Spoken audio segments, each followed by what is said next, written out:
Mga kaibigan, mga kababayan, maligayang pagbabalik po sa ating YouTube channel. So, meron po tayong pinaka-latest update ngayon sa lagay ho ng ating panahon. Nakaranas po ng biglaang malakas na bugsubo ng pag-uulan ng malaking bahagi po ng ating bansa. So, alamin natin kung ano nga ba yung pinakadahilan nito at kung meron na nga po bang bagyo. Pero kung bago ka lang sa ating channel, please huwag mo nakakalimutan na mag-like and subscribe. Maraming salamat po mga kaibigan. Sa kasalukuyan ho ay nakapasok na sa loob ho ng ating Philippine Area of Responsibility. Ito pong low pressure area na ating minomonitor.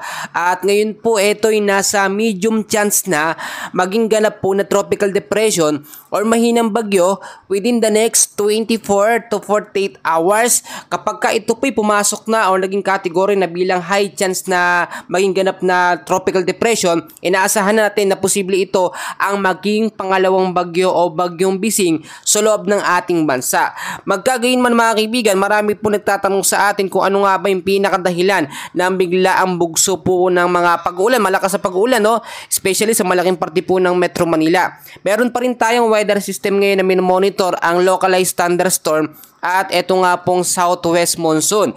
So, tignan muna natin yung pinaka-update natin mga kaibigan.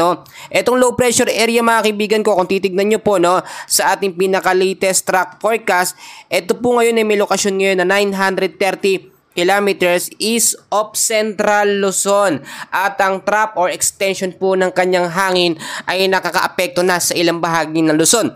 So maging handa po tayo sa posibleng banta po ng mga malalawakang mga pag-uulan na may kasamang mga pagkulog at pagkidlat. Bukod po dyan, ang forecast weather condition natin o yung mga lugar na apektado ay meron po tayo ngayon. Kung titignan po ninyo mga kaibigan, mga kababayan ko, sa area po ng Bicol Region, Eastern Visayas, Aurora at Quezon, cloudy skies pa rin ang meron dyan. At meron mga scattered rains and thunderstorm dahil po sa trap or extension ng low pressure area. So dahil nga po itong low pressure area patuloy kumikilos, papasok po sa extreme northern Luzon, posible pang lumawak yung mga apektadong lugar.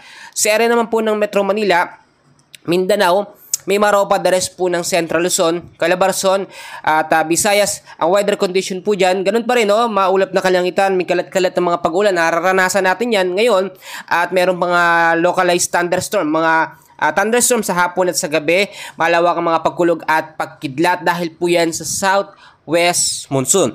So yung mga lugar na aking binanggit, mag-ingat po sa banta ng mga pagbabaha, gayon din sa banta po ng landslide. Ang ilang bahagi naman ng ating Luzon ay patuloy din po makakaranas ng cloudy skies with isolated rain showers or thunderstorm dahil po sa localized thunderstorm. So ang tanong ng ating mga kababayan, ang naranasan ho na biglang bugso ng mga pag-uulan, napakalakas ho, at tumagal ito ng kulang-kulang mahigit isang oras. Ito po'y dala po ng southwest monsoon at ng localized thunderstorm. Ang low pressure area hindi po nagbibigay ng ganitong klaseng malakas na pag-uulan. Do maulap na kalangitan ng posibleng maranasan dahil sa low pressure area at ito po yung mostly dahil po sa localized thunderstorm at dahil po dito sa southwest monsoon.